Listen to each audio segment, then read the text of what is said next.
Right, I think we're now live. Welcome back to End of Steam Live. Coming to you live from the Great Central Railway here in Leicestershire.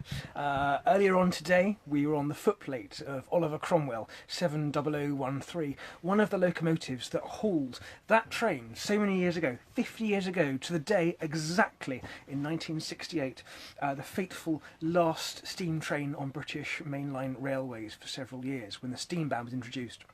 Now, we were on the footplate earlier, and it was quite loud, and we introduced you to some of the staff working behind the scenes and working on the footplate. But now it's my absolute privilege and pleasure, again, to take a trip behind Cromwell, just as the 15 guinea special was for 450 passengers that day 50 years ago.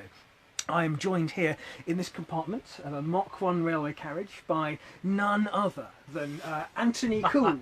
Hello, Tim. Hello. We meet again. Oh, we meet again, Never as met we have before. done so many times in our lives. My dear friend Anthony Cools, who is the now, what is your job title? Senior Curator Of Rail Transport and Technology. at The National Railway Museum Thank in you very York much. and Shildon. and And We are- across the country, because of course we have a number of vehicles on loan, including Cromwell. yes, of course, it's part of the Science Museum Group collection, the Oliver Cromwell up the front there. But I'm also delighted to be joined by Tom Bright. Tom, hello. Hello Tim, how are you? I'm very good. How are you? I'm very good. So, Tom, what is your job title? I'm the news and features writer at Steam Railway magazine. Brilliant. And of course, Steam Railway magazine is one of the largest magazines in Britain, devoted entirely to the prospect of steam railways and steam traction. Indeed, yes. Do we have And- to say like BBC Radio 2, other magazines are available? Other magazines are not 100% Steam. they say are available, but Tom is joining us Steam days. for very good reason. Tom is not only a wealth and a fount of knowledge, and over the next 25 minutes we're going to be travelling behind Cromwell up from here. We're at Leicester North Station now, and we're going to be travelling and talking about the past of steam railways, the present of steam railways and their future. But also the reason that Tom is here in particular, steam railway is ever so important in the history of Oliver Cromwell, isn't it? Yes, so in 2008 we launched a reader's appeal to try and get Cromwell out of Bressingham and return to the mainline for the 40th anniversary of the 15 guinea special. And thanks to our very generous readers, we did it. And not only did she do the 40th anniversary, she did the 45th anniversary, and of course she's doing the 50th, the big one. And yes, Alan, who was on the footplate with us earlier, he was actually on the footplate of the 40th anniversary. Alan was there, he's wearing his special tie from the event, and he was one of the footplate crew who was on it across the Settle to Carlisle Railway for the 40th anniversary 10 years ago. Now I can just hear in the distance, I can hear Cromwell just whiffling away. The crew on the platform and the staff on the platform were looking like they really were hoping they should have left by now, as are Boys we. like coiled spring. Yes, and that's the joy of live broadcasts, of course. I thought just set the context a little bit, that 1968. What was happening at the time? I've got some notes here. Man City had just won the First Division title. Leeds United were then going to go on and then win the 68-69 title, the whole season. Harold Wilson was the Prime Minister at the time, 50 years ago. The number one single on the day was Fire by the Crazy World of Arthur Brown. Now, I don't think I've I'm not heard going to any... try and sing it to you. Don't do No, that. no. I've heard you sing many times in the pub. The Ford Escort had just been introduced, incredibly, and the M1 motorway was to be opened in October of that year. And notable births that year include Daniel Craig, him out of the James Bond, and also importantly Matt and Luke Goss from Bros. Were born in that year as well. And notable events, of course, included the assassination, unfortunately, of Martin Luther King and the Apollo 8 moon landing. So that's the kind of the world we're looking at now.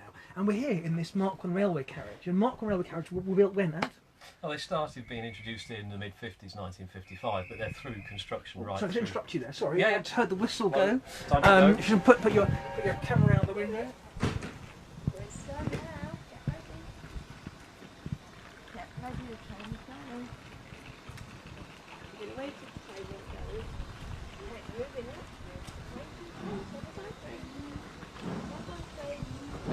Robin's waving.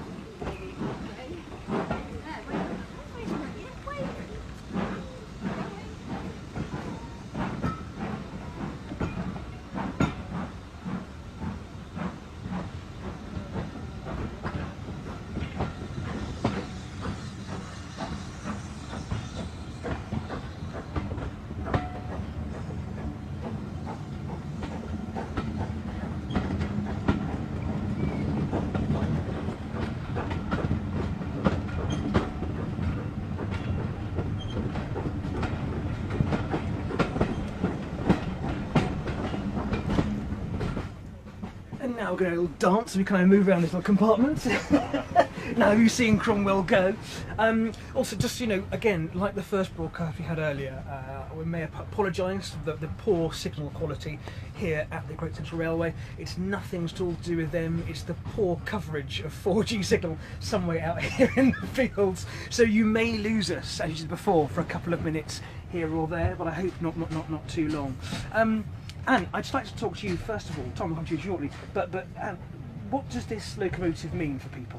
Well, this loco is, as we talked about in our previous broadcast, which you can watch and follow, this is the drawing down of the curtain of well over a century of steam locomotion powering Britain's railway network. The first steam loco, 1803, 1804, Trevithick, either South Wales or Coalbrookdale, depending on which of the history you believe. But 1829, the seismic thing that was Stephenson's rocket, George and Robert engineered a legend. They engineered an icon which laid the DNA for every steam locomotive, every conventional steam locomotive thereafter. So everything that Rocket had that made it perform as well as it did is there in Cromwell, which dates from 120 years after Rocket came in. But Cromwell is there in so many things. It epitomises the spirit in the 1950s. It comes out not long before the modernisation plan, which began the end of British steam. And that's a really interesting thing for me, is that how did we end up going down the line of building 999 standard steam locomotives, some of which would only have a working life of 5 years. The investment into that, a 9F goods engine, heavy goods engine, worth in today's equivalent 2-3 million quid at least, and it's on the scrap heap in 5 years. Absolutely amazing undertaking. BR has 16,000 steam locos on its books in 1958. By 1968, the beginning of the year, you're down to 200, and by August the 12th, they have none. That's an incredible undertaking in terms of getting rid of huge tonnage of steam locos. But Cromwell is the engine, along with a number of others, that escapes the breaker's yard. It flies the flag for steam as it's doing today, and it was there as a celebrity even in 67, 68. Tom, your magazine, I know, caters exclusively for, talks about steam locomotion rather than diesel and things. Yes. And of course this stuff, we say it ended 50 years ago today, but what did people lose, do you think, enthusiasts 50 years ago? What changed for them? I think the railways became much more, I suppose, corporate in a way. British Rail, as it was then, was very keen to sort of modernise its image. It wanted to show that it was part of Howard Wilson's going with a white heat of technology. They wanted to be at the forefront of railway technology, and there was, they really wanted to get rid of steam as fast as possible. Hence, as Anthony said, the rundown of steam was incredibly rapid. There were. We're back. Fair enough.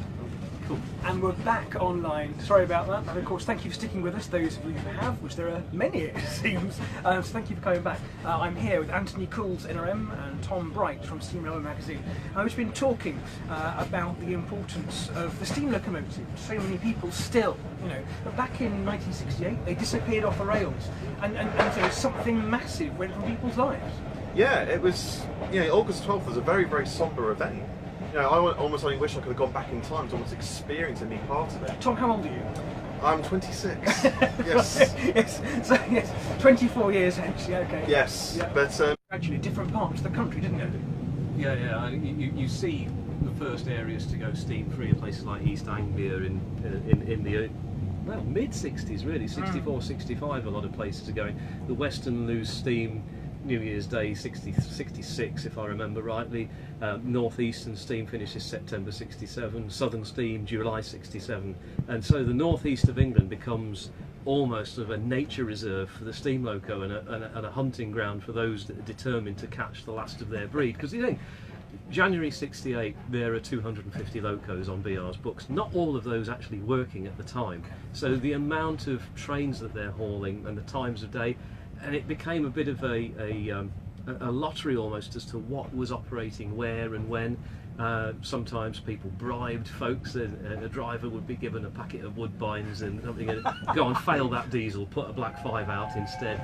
And the folklore of recording that those last days. The exploits of the MNA, the Master Neverers The Association. Master Neverers Which Association. is not Who are they? The MNA were, or are, because a number of them are still with us, a group of young men at the time who were determined to document the end of the age of steam in their own particular way, usually photographic.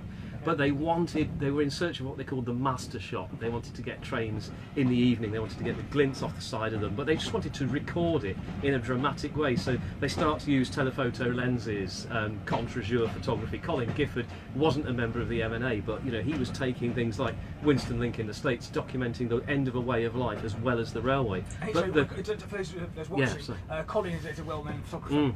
Yeah. But the MNA, these young men, quite often there was a group of them based at Newcastle University. They started off, seeing the end of it in '66, '67 around the northeast.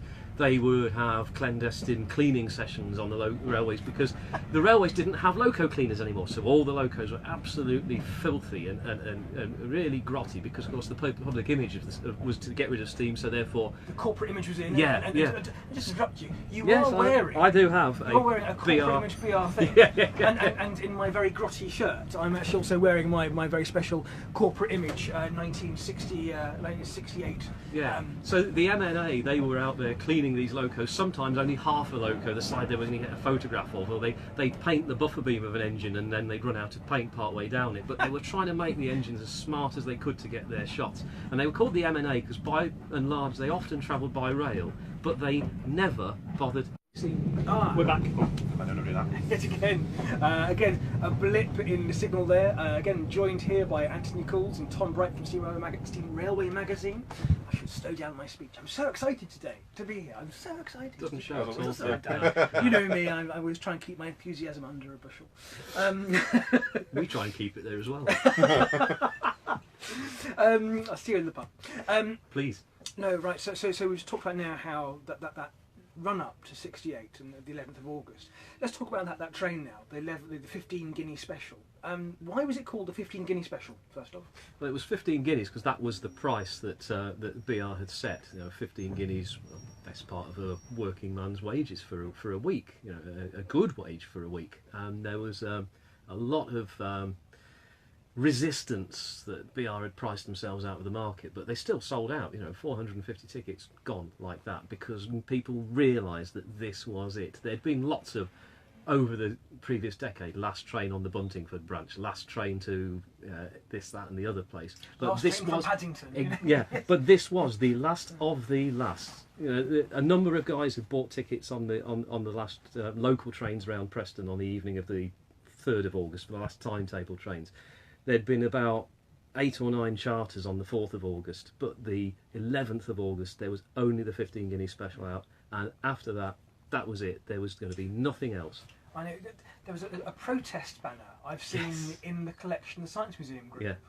Which thinks of something like, it's not a fair price to pay. That's right. Solve the national deficit by, solving the national deficit is cheaper than by going on the 15 guinea special. Yeah. I've actually got a message from somebody who was on 15 guinea special on that day, and actually that person is Sir Peter Hendy. Who is the now chairman of Network Rail, and I've actually asked Peter previously, could you let me know what it was like? And Peter says, of course, I was 15, says Sir Peter. It was the trip of my life and the end of an era. I was proud to be there, never forgotten. My ticket is signed by every driver, every fireman, and every guard who worked on that train. The railway, of course, is a better place now. Safer, less backbreaking manual work, but not so romantic, except when there's a steam engine around, in which case we rediscover, as a nation, our love affair with the steam engine, as you will tomorrow.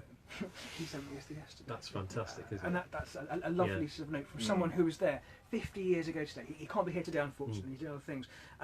But again, very pleased to be there. So that's a lovely kind of moment of that. And I think there are many of your readers who were there on the day, weren't there? Yes, there were. In fact, Steam Rail was at the Southern Valleys event last weekend, which actually brought together a lot of the Master Neverers.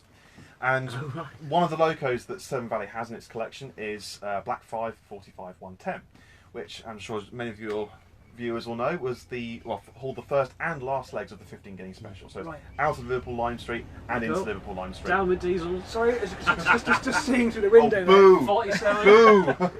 Well, I rather like that. That's a light engine. That's a Class 47 going past. Again, that was the future, right? Yeah, that, it was. That's what It we're was. playing. And Things like that Cromwell. was the bright image of 1967. The corporate BR blue with the double arrow. Yes. And that was the clean, shiny new railway. This is what we're bringing you to, people. You know, we're getting rid of these dirty, horrible steam engines. And I think it's also fair to say that it was reckoned that for every one man who worked on steam, who mourned the passing of the steam age, there were another 10 jumping up and down shouting hallelujah. For example, as 5110 pulled its train out of Liverpool, at the same time it was sort of being followed by a modern-ish commuter diesel train afterwards. And as the train passed the photographers, the driver leaned out of the window and held his hands out and said, "No more dirty hands." You know, that really represents it. You know, we are very good at being sentimental Yes. and enjoying that, and we are enjoying today. Yes. You know, we weren't there at the time. We don't know quite how awful it must have felt for steam enthusiasts. I have to confess, when we were waiting for this train to come in, and it came in with the Standard 5 and the 8F on the front, double-headed into Leicester North, that actually felt for me the closest I've ever felt to how it must have been. Yes. Because I'm standing on the platform engine, I'm watching those engines come in, you think, this is as close as we're going to get to how it really was. But we can't feel quite that emotion that must have been felt. Like, you know, the last train on the 3rd of August, the timetable passenger train, there were a group of guys dressed as mourners carrying a coffin onto the train. You know, it was the death of steam. It really was the death of steam. And so Tom Batch, you were there at the Severn Valley last weekend. Yes. Yes. Yeah, so they had the Master and Everers together. Actually, going from what Anthony was saying, that because it was the last one, you're right, we cannot ever imagine what those enthusiasts went through. And actually, as enthusiasts today, we're almost in the opposite kind of camp, because actually we're getting more. Yeah. There are more and more locos being restored, there are more and more miles of railway being reopened, more and more carriages like this being restored. The preservation scene as we know it today is getting bigger, not getting smaller. I think I read the other day there are now more preserved railway miles open than there are, I think. It must be close, yeah. Which is quite remarkable now. And I think I can't remember locomotives or steam engines are now in steam in the UK, but it's going into the well over 100. There it goes again. Just Moving backdrop. shuttling back and forth. You know, the BBC used to use goldfish, floating around as sort of intermission. Didn't they? And we've got a Class 47. So, what was your feeling at Severn Valley last weekend from people who were there at the time? It was really emotional. There's a lot of nostalgia. There was a lot of happy moments. So there's one chap called Tommy Jones, who we must mention, who was employed by BR. He was a fireman in 1968, and he was actually employed to dispose of 45 tonnes, to put it to sleep. After it's pulled the 15 Guinea Special, take it into the shed, damp down the fire, get it ready for its preserved life. And he hadn't seen that loco for 50 years.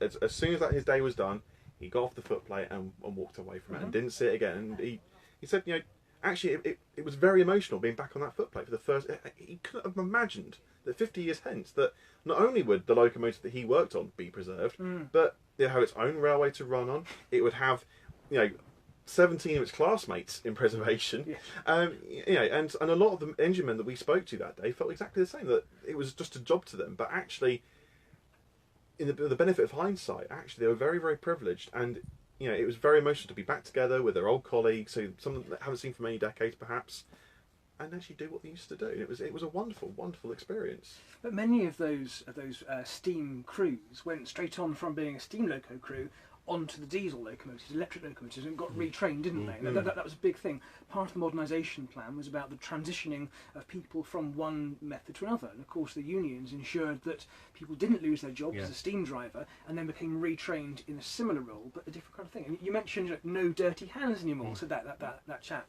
as the last one came through. And of course that'd be a massive change in workplace as well, right? Yeah. And also thinking of how many people you needed, because the steam locomotive is incredibly labour intensive. Yes. You had steam raisers and fire droppers. Those were specific job titles. In the heritage world today, we as volunteer firemen and drivers, we prepare our own engines. We start them, light them up in the morning. You and I have been at the I'm Tasman sorry, Railway, early on in the morning. The two of us Yes, rather too silly. Yeah. Too- But we do it for fun. But the reality of doing this day in, day out, you know, somewhere like the National Railway Museum, York Loco Shed as was, I don't know how many dozen locos all sitting around servicing on a Sunday, preparing them for service for the week. You know, there's a guy whose sole job is to go round each loco, sling a load of coal in it, you know, 16, 30 rounds of coal, move to the next engine and do the same, move to the next engine, do the same. And by the time he's got back to that first engine, it's time to put another round of coal on, a steam raiser. Likewise, at the end of the day, you know, the driver and fireman book off, but then some poor soul's got to clean out the ash, clean out the clinker, clean the fire grate, and then we start the whole circle again. You know, it's not for nothing that the servicing of a loco on a shed, you know, loco is referred to as being stable there, just as the stagecoaches, the stage horses would have been at coaching inns. You know, the engines are stable. The engines are stabled, certainly in roundhouses. You know, the roads off the turntable, they're known as stalls. Yes, you know, so the analogy is really there. Look at and of course, Camden Roundhouse. You yeah, know, again, yeah. Those stalls still, and you can still see it at Camden You can, Roundhouse. indeed, It's yes. just the stalls are. and of course, they're iron horses. Yes, mechanical monsters, iron horses, or indeed white elephants, as perhaps some of these native ones are. Now, obviously, we are currently, I think, just paused. Is that right? I think we're still holding the camera there, but we are actually paused here somewhere in the middle of Leicestershire, and we haven't moved on this supposedly non-stop express train. For about 10 minutes, so you lucky viewers, you've had us for an extra 10 minutes. They're crying for mercy now. The kettles are going on all across the country. It may well be there's been some sort of fault up ahead. We just Who don't knows? know. Who knows? Something could happen, but we have no idea. But luckily, I'm in the compartment with you two. I'm going to carry on talking about the 15 guinea special. Of course, the train that day was 450 people, packed full of it, and people came running to the line sides, right? Yes, they did. Yeah. What was it like, do you think, and if you spoke to anyone, what was it like being on that train? I think that there's a very mixture of emotions. You had the kind of euphoria that they were on the last train. You know, it was a party atmosphere, it was a carnival atmosphere that, you know, this is something they never. Well, see, at that point, they didn't think they'd experience again. The steam ban came into force on August the 12th, and of course they didn't know then that it would be lifted 2-3 years later. So as far as they knew, this was it. The only locomotive that was running on the main line at that point was Flying Scotsman, but the following year it went off to America and didn't come back until after the steam ban had been lifted. Now, of course, you must talk about the Flying Scotsman, because that was on the main line. Why was that on the main line? So its owner, Alan Pegler, had purchased it from BR. He was one of the first people to privately purchase a locomotive from British Railways. He also held a position of power with the Eastern Region Board. And when he bought Flying Scotsman, he basically negotiated with his superiors and said, I want to run this engine on the main line. And they were very reticent to let him do so, because, you know, he wanted to restore it to its LNER glory back when it was in the Big Four, prior to British Railways. LNER down the sides. LNER, yeah, 4472, you know, Yes. brilliant apple green. And actually, probably what a lot of people then thought of as the golden age of railways, and actually maybe, perhaps, and even them, you know, to even say this, but people who probably still feel the same. But he wanted to sort of restore it to its kind of, I suppose, original glory as far as practical. Yeah. So he negotiated with them to make sure that he could run his locomotive on the main line, because that's the only way he was going to make profit. There were very, very few preserved railways at that point, and certainly not very many that could actually handle Flying Scotsman. So the only way to kind of make any profit was to do these enthusiast rail tours, and that's how it came to be. But then after 1968, after the curtain came down, it became very difficult for him to run his locomotive on the main line. And when an offer came from a fellow enthusiast in the US saying, do you want to run Flying Scotsman over here? He snapped their arm off and said, yeah, please, I'll take it there. And he went there for 3 years.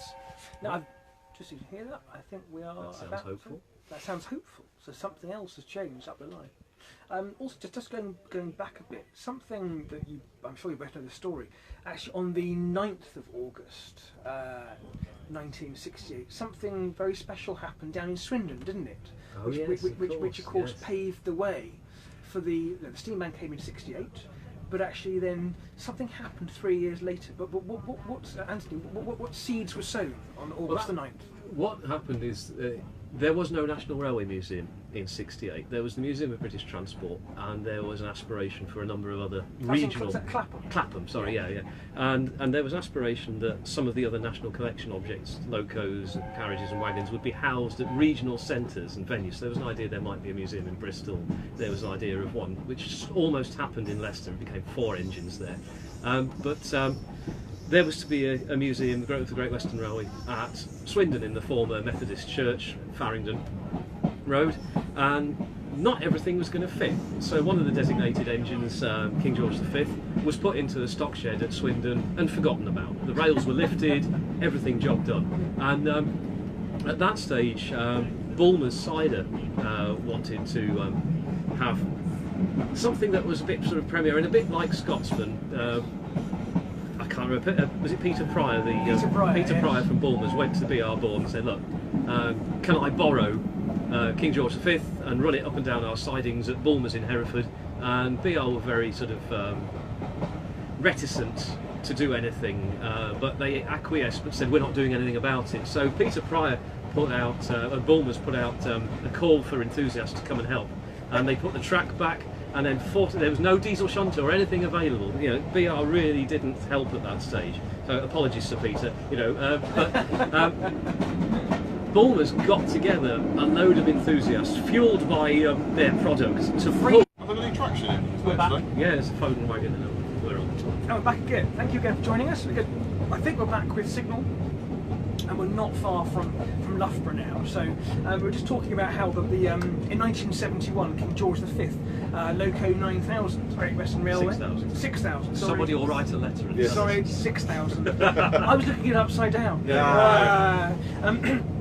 Now, that was of course rescued by Bulmer's, and they paid for its restoration. And its use from Paddington, I think it was, on some different trips. I think there's one of the clerks, or one of the traffic managers at Paddington, did a report where he realised that actually it was doing really good business, and actually there was no reason why British Railways shouldn't then continue doing steam stuff. And so the floodgates then opened, and within a couple of years, I think there were 13 locomotives then registered for mainline use again. Now, I know now we've got lots of locomotives out in the main line, and we said that we have a lot of people now volunteering on steam railways, not on the main line, but away from the main line. Just want to talk about a little bit about the kind of importance of steam railways now. Do you want to take that one? I think they're hugely important. You know, as our lives become ever more digital and more kind of anodyne, you know, the appeal of places like the Great Central, places like Severn Valley, etc., actually come. You know, the appeal grows because actually it's so far removed from our day-to-day lives. Nick, you talk to those two. You talk about yourself. Yeah. But as I was saying, you know, the railways today are very, very. I'm pretty sure you agree. They're very kind of. They're characterless. They're very soulless. They're sterile to a degree. And actually, places like this are so far removed from our everyday lives that actually, you know, people who even aren't railway enthusiasts, I think you'd agree. Yeah. Actually, there's appeal for them. You know, so my partner, you know, she's not an enthusiast in the classical sense, but she appreciates the history. Well, if you think about what we've got here happening now, we're just going non-stop through Quorn, which is fantastic. You know, we're at line speed. It's absolutely brilliant. This is a working museum. It's the same sort of thing as a visitor attraction that Iron Bridge, List Hill, Black Country Museum, Beamish. The fact that we've got on a twin-track main line, the fact it's a railway is almost immaterial. In terms of what we're It's a linear museum. It is. Yeah, it is. It's a working, living museum. We've passed the wind cutter, the goods train. You know, 37 16-ton mineral wagons. That train's never going to make any money for the Great Central Railway. But in terms of recreating the atmosphere, it's something that is very seen by very, very few people outside of a special day such as today here. Yeah. But once upon a time, that was every day. You know, we see passenger trains, but the money from the railway companies and the railway was made from the carriage of goods and coal. Yeah. And of course, that's where it all starts back in the day. And this railway now, of course, it runs for what? So it's 8 miles each way, so it's a 16-mile round trip to the middle of Leicester, Quorn, Rothley, Woodhouse, and down to up to Loughborough as part of this big main line. But it's got aspirations beyond that, hasn't it? It has indeed. So there's another Great Central Railway called the Great Central Railway Nottingham, and they are separated by a gap of a few hundred yards. And they're currently working to bridge that gap, in which case you'll have a double track main line almost throughout, 18 miles long from just outside Leicester to just outside Nottingham. And it will be one of the biggest preserved, standard gauge preserved railways. Standard gauge preserved railways in Britain. Please, Mr. Lewin, note. Yes, Mr. Lewin will be on the phone to me immediately if I don't mention that. The Watch Line is, of course, the longest, regardless of gauge. And it's going to be a fantastic project. And also, what's unique about it is that they're actually bridging the gap over the Midland Main Line. So a current working mainline railway, they're putting a bridge over the main line, they're building a bridge over a canal, they're reinstating the embankments. Even though the gap is actually very, very small in terms of, the grand scheme of things. It's quite a huge challenge, isn't it, in terms of the civil engineering that needs to happen. Absolutely. Yeah. But it's something that's reflecting the success of the preservation era. Absolutely. 50 years ago, when, how should we put it kindly, there were steam zoos, Bressingham, Tyseley, places like Dinting. that. Yeah, Dinting. The Worth Valley was just in its infancy. It started running 2 months before the end of steam. It's really something now that 50 years on, we can actually be riding on a recreated main line. My dad was on the last day of the GC as a proper main line. He would never have thought that 50 odd years later you could ride on it again. Now, I just wanted to interrupt briefly. We've actually managed to we've grabbed from up the train one of the passengers of the train to come and say hello. And this is Daniel. Hey, Daniel. Where did you come from? Birmingham. So, do you know Waterorton? Yes. Yeah, that's where. Well, not far at all. Not far. No, it's about an hour and a half. Cool. Now, I'm going to make a massive guess here and reckon that you weren't around in 1968. So, what's made you come here today? Passion for steam trains. I've always loved them. My granddad got me into them when I was very young, and started out with like Thomas the Tank Engine. like we all do, right? Yeah, and started like collecting models. I used to live in Portsmouth when I was younger. Okay. That's where I was born. So. Midhants Railway, that's the first steam railway I went and absolutely loved it. That with Thomas thing, like that with Thomas event, and that was gets you hooked. Get me hooked. And today's an important event, right? So what does it mean to you coming here today? Well, it's 50 years since the end of British Railway steam as 1T57, the last scheduled steam service from Liverpool Lime Street. Yeah. It just means a lot because. To think you've got people that say, oh, trains, oh, Thomas Tank Engine, oh, you're a baby. But if you think about it, trains what built our country. So, like through the war, if we wouldn't have had the railways, we wouldn't have got very far, would we? Because like roads getting bombed, the Blitz. Absolutely. I mean, they're a vital lifeline, and of course the railways have been a massive part of this country's infrastructure and many countries' infrastructure, right? And I think today's an important event. But I'm intrigued that you've come here today to celebrate 50 years ago, a thing that you weren't there to see as well. Your granddad, I'm assuming, was around at the time? Yes, he used to remember going to Waterorton, the footbridge. Yeah. As soon as they heard a steam train come, he used to run up the bridge and he used to get covered in smoke and stuff. Which, let's be honest, we've been doing today. Oh, absolutely. Yeah. You're absolutely covered in smuts everywhere. Cheapest souvenir you get, isn't it? I always say if you have a good weekend, if at work on a Monday morning you're still getting lots of soot on the desk. Yeah. I get told off from that, and I'm sure it's the same for you at school or college. Yeah, well, luckily I'm on my summer holidays, so don't have anyone to moan at me. Let's hope it's gone by September, eh? Probably all be in the shower. But yeah, I mean, so today's been a pretty busy day. Have you been up and down the line a couple of times? Yeah, I went on Cromwell. First train I went on was Cromwell. The diesel rail car went first, and then we had Sparrowhawk on the back. That was fun.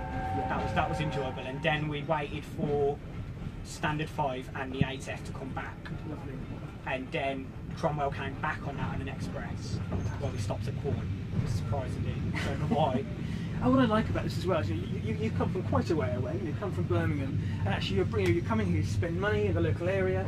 And what it's doing is, as these events show, I think, and these steam railways or heritage railways across Britain do, right? They bring people in from different parts of the country to spend money in different places, and of course the local economy benefits massively. So, thanks for coming in and bringing your cash, because these steam railways are again becoming vehicles for investment and becoming vehicles of money being spent. And stuff is going on. Now I think we're now just pulling in, aren't we, to Loughborough Station. This is Loughborough Central, which is a really evocative station. If you just wheel round, look outside the window there, just see as we go through, the station platform is just as it was in those years of steam. Of course, this railway was part of the Great Central Railway, which was the last main line built throughout the 19th, 20th century. In fact, the last one before HS1 was being built. That's it, yeah. And the station platform is full of people. So I guess I'll probably bring that to an end, I think. I just want to thank all of you. Daniel, thank you so much for coming and talking to us. Anytime. Thank you very much indeed. Tom, thank you so much for Steam Railway. Thank you for coming along. And again, thank you for your team's support of the event, and of course and your readers who obviously helped invest so much money in Cromwell. Yeah, we wouldn't be here if it wasn't for them. Exactly. We wouldn't be up at the front. Absolutely. We've got Britannia coming on the main line soon, hopefully. Fingers crossed. Yes. Yeah. And Anthony, again, thank you so much for you and your team, for the NRM and Science Museum Group for enabling this wonderful object from your collection to be used, Well, it's enjoyed by fantastic, so isn't it? many It's the people. best form of interpretation that you can give for a loco to be in operation. And of course, the other thing that's been so lovely is that we've been able to broadcast it live across the world via the internet, and I don't think that's ever happened before. No, I think this is definitely a world first, and this is a real privilege for me. It's been a lot of fun. I think credit to Will as well. Thank for Will, the yes. camera. Thanks, Selfie Will, behind the camera. cameraman. Thanks, Selfie Will. Will. But thank you especially for everyone who's joined us for any time today, short or long. We've been on the train. I know some of you have been watching this stuff from the platforms as well. Some of you on the train behind us, some of you at home, all over the world. We've witted on for a very long time, but thank you ever so much for watching. Thank you for being a part of End of Steam Live, and I really do hope you'll join us again here with the National Railway Museum and Science Museum Group again in the future. But thank you all very much, and have a really